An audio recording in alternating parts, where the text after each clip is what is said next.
inheritance. One of the major advantages of object-oriented programming is reuse.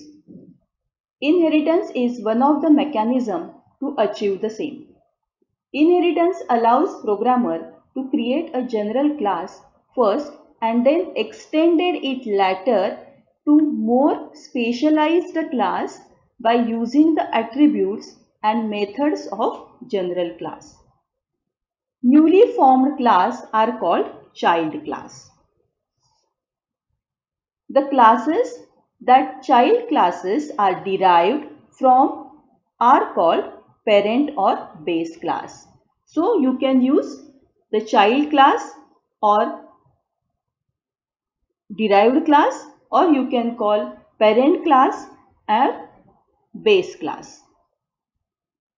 You can add your own methods and data fields in the child class. This inheritance provides a way to organize code rather than rewriting it from scratch. It allows programmer to write better code.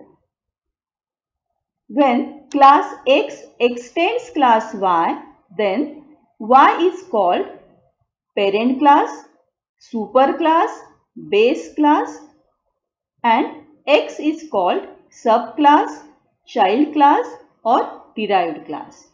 An inherited class can override, modify, or expand the attributes and methods or functions of its parent class. Now, what is a syntax? To create the derived class.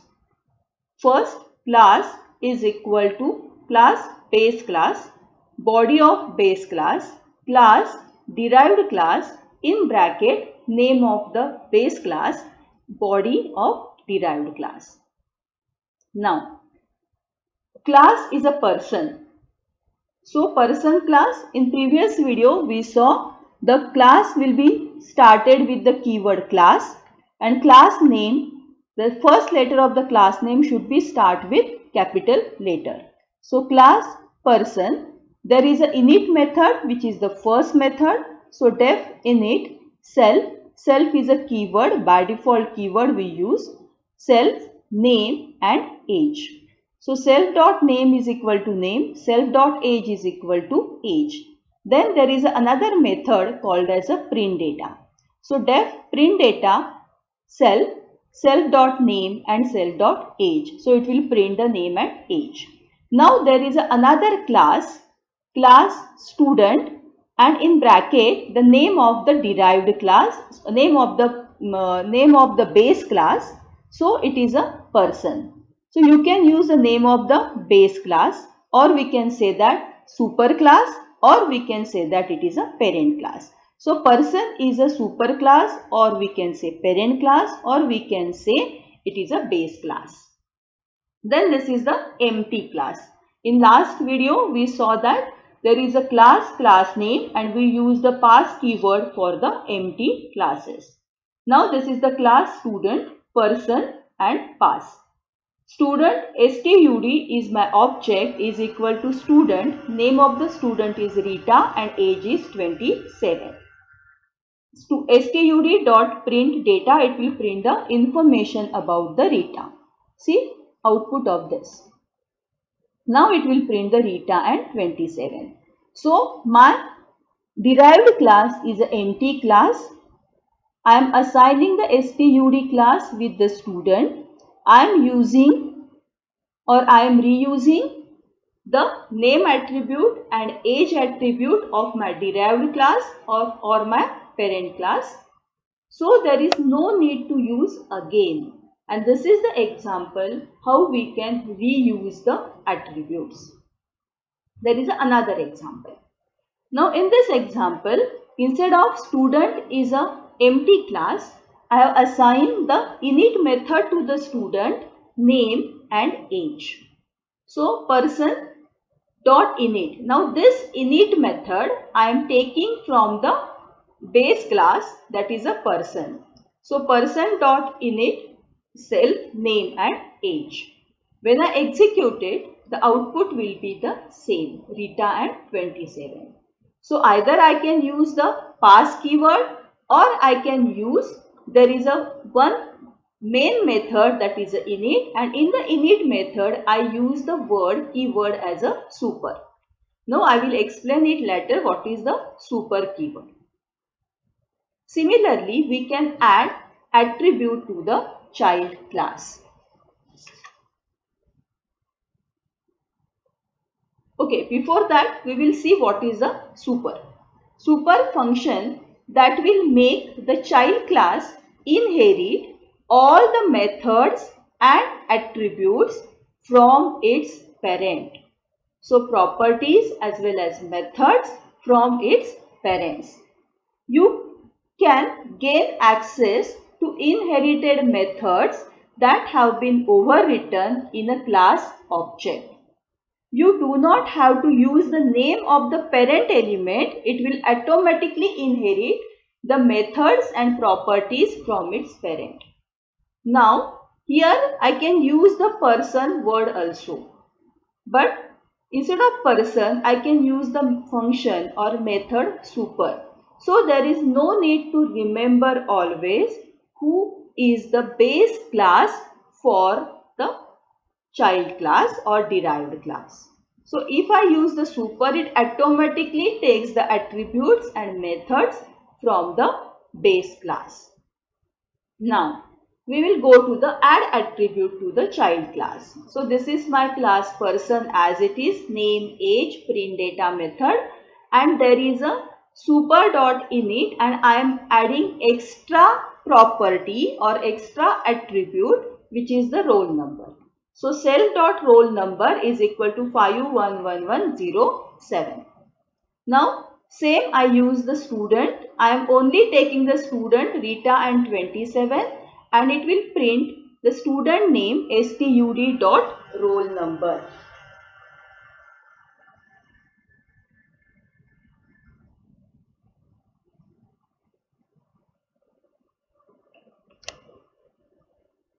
Now see what will be the output. It is a Rita because I am printing the name Rita and student roll number. I am not calling the print data method. In previous case I calling the print data method, but in this case I am not calling the print data method. I am printing the student name which is the Rita and roll number which is the 511107. So here I am assigning the roll number 511107 is a constant variable. Here I am using the self.roll number is equal to roll number, and when I assign the object, when I instantiate the object or create the object, that time I am using the Rita 27 and roll number. So name is from the parent class, age is from the parent class, and this is from the child class. So instead of giving the constant value, I am passing the value of roll number into the stud object. So the both examples are same. Here I am taking the roll number as a constant value. Here I am passing the roll number for the object which is the variable. So another student, I can use the student Meena 28 and any other roll number. Now when we add the attribute to the child class, it can override or extend the attributes and methods of the parent classes. In other words, child classes inherits all of the parents' attributes and methods, but can also specify attributes and methods that are unique to themselves. So roll number is a unique to the student class which is not in the person class, because there may be the person, teacher may be the person, teacher doesn't require any roll number. So that property is not assigned with the teacher. It is only assigned with the student. Resolving attribute references. If requested attribute is not found in the class, the search proceed to look into the base class. So how the searching of the property is? First it check into the derived class. If it is not found, then it goes to the base class. The rule is applied recursively if the base class itself is derived from other class. That we will see in the multi-level inheritance. Then next point will be the add method to child class. Now this is the person, this is the print data method, this is the student, roll number is a variable, and there is a one welcome method which print the welcome name, your roll number is this. And then I am passing the same value Rita, then age and roll number, and I call the method welcome. Now see what will be the output. See, welcome, name will be Rita and roll number will be the 51107. So, with the child classes, we can choose to add more methods, override existing parent method, simply accept the default parent method with the pass keyword. So initially we use the pass keyword, that simply we accept the default parent methods. We can choose to add more methods. So we use the welcome is our one extra method which is in the student class only. Or we can override the existing parent method.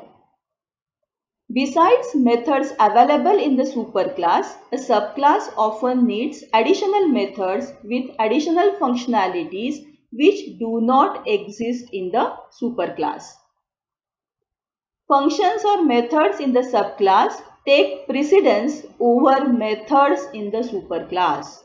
So whenever there is a method, then precedence goes to the subclass and then it goes to the superclass. Now, there are three different functions which we can use. Is instance, type, is subclass. Now, this is the same class. I am using person, print data method, student class. There is a welcome method. I am passing the student is equal to student Rita, age and roll number. There is a per as a PR is a person object. There is no roll number. There is a name and age. And I am calling the student dot welcome. Now here we print is a instance student stud student. So stud is a instance of student. Stud is an instance of person. PR is an instance of person. PR is an instance of student. Then we print the type. Now in previous video we saw what is the use of type. Type, if you ask the class what is your type, it will give the type answer. If you ask the object what is your class, what is your type, then it will give you the class name. So type stud is equal to student, then answer will be the true or false. Let's see. Stud is equal to person. So here using the type method we can check that what is the class name of these objects. Then class is subclass. Student is a subclass of the person. If yes, what will be the answer? If no, what will be the answer? So we will execute. Now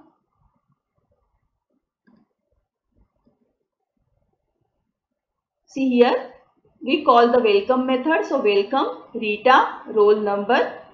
Now is instant stud student. Stud is instance of student. Yes, true. Stud is a instance of person. Yes, true, because person is a base class of the student class. PR is an instance of person. Yes. PR is an instance of student. False, because PR is a not instance of the student. Now for the type of student is equal to student. True, because student is an object. What is the type of the student? Is student. So student is equal to student. True. Type of the student is a student, not person. So it is a false. Type of the person is an object which is created from person class. So type of the person is a person. So equal to person, answer will be true. Type of person is a person which is not equal to student. So answer will be false. Now the next will be the class. Each subclass. Student is a subclass of the person. Yes, true. Person is a subclass of the student. False, because person is not the subclass of student. So using the class, using the type and using the is instance, we can check that the subclasses, base classes or derived classes and base classes, relationship between the derived and base classes. This topic is method overriding. Methods of the parent class are available for use in the child class. However, if needed, we can modify the functionality of any parent class method. For that purpose, the child class or derived class contains a new definition of method with same name and signature. Naturally, the object of a new class will have access to both methods, but one from its own class will have precedence when invoked. So the first preference given to its own class method. This is called overriding. Again, I repeat the definition. The object of a new class will have access to both methods, but one from its own class will have precedence when invoked. This is called overriding. Now here, print data. Print data is available in the person class. Print data is available in the child class. So print data in the person class, print data in the student class. Both are having the same name and same signature. Both are having the same name and signature. For this signature, how many parameters you are passing? Total. So here this print data will be the self.name, self.age, and this print data is our welcome statement. So if we execute this method, see what will be the output. So our output will be the welcome Rita, your roll number is 51107. So for the print data, there is a first precedence goes to its own method. So that print data will be printed using the welcome statement. Then why you override the method, why you override the parent class method? Because you want special functionality. This print class method is only printed the name and age. But in the student class, you want to print the statement using the welcome keyword as well as with the roll numbers. So you want the additional functionality which is not exist in the person's print data method. So because of this special functionality, we want to override the parent class method. I hope you understand what is a method overriding and purpose of method overriding. Thank you all. I hope all of you enjoying the OOPS concept in Python. If you like my videos, please subscribe my channel and click on notification. I will be uploading the videos in various topics like data science, blockchain and security. Thank you all.